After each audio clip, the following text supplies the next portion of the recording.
Hey youth group, Troy here with another Wednesday night devotion.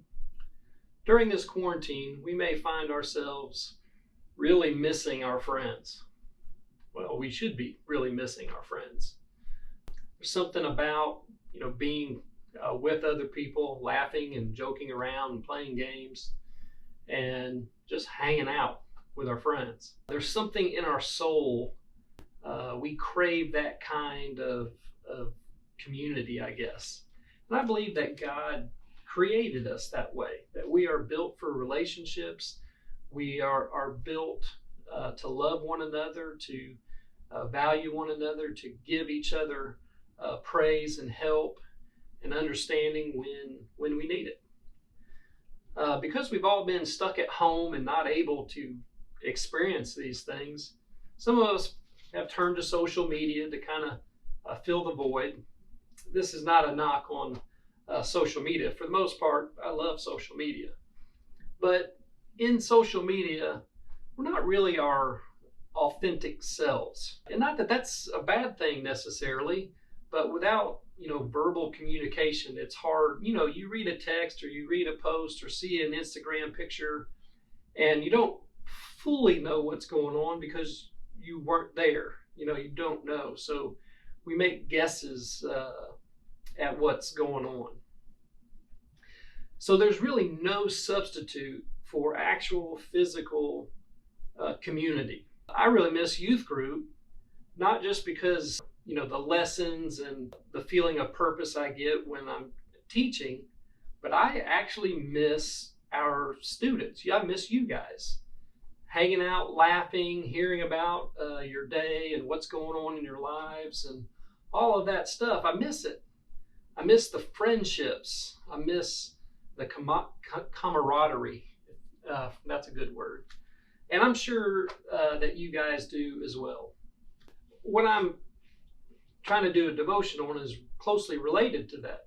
If we're stuck at home and alone a lot and we're missing out on that craving of community, then we could become very lonely.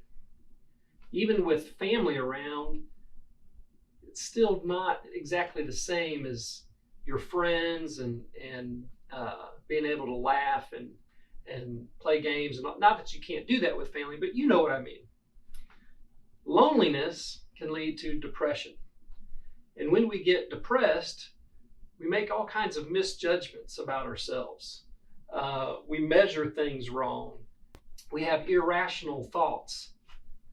For example, when we're forced to be alone, we may feel like no one values us because we're not getting that positive reinforcement from our friends who laugh at our jokes, who hear our secrets and tell us about silly things like what they dreamed about last night. Little things like that add up. And if we're home alone, it can make us feel like no one's there. But the reality is we're all in the same situation. We're all home alone. We're all missing those friendships and those talks and all of those things. And we can measure things terribly wrong as well. Like if we measure our value based on, the number of likes on our Instagram posts, or how many people follow us, or how many people respond, friends who maybe post pictures of other friends and you feel left out. All of those things are terrible measurements of our value because we don't know what's going on. We don't know what pictures they had available. We don't know so much of the circumstance behind all of those things. And when we're depressed, it's like anything that can possibly be negative, we add to the fire.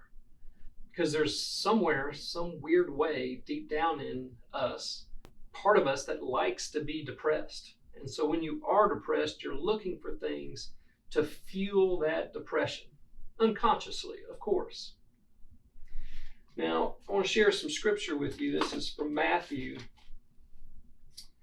chapter 10, beginning with verse 29. It says, "Are not two sparrows sold for a penny?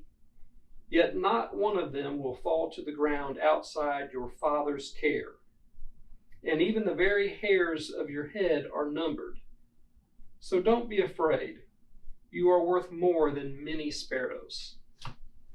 Basically, my devotion and what I'm saying to you today is when you are tempted to feel lonely and depressed and to measure yourselves by the number of likes or whatever, my advice, don't do it. Your value is found somewhere else.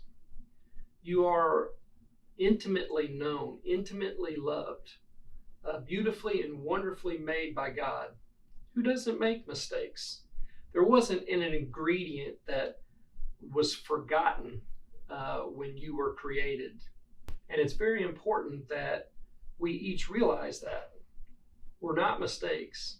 We are valued. And maybe sometimes we don't feel as valued as we would like to be. And that's a shame.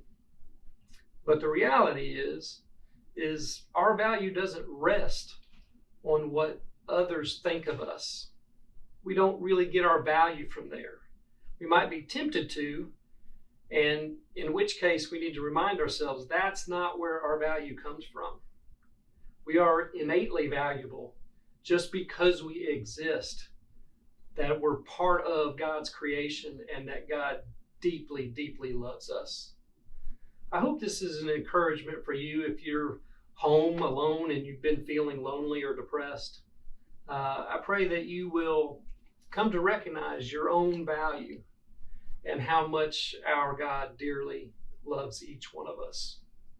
I miss you so much, youth group. I can't wait for us to get back together and I can find out what's going on in your lives and just be a part of that community again. Love you, miss you, bye. Good night.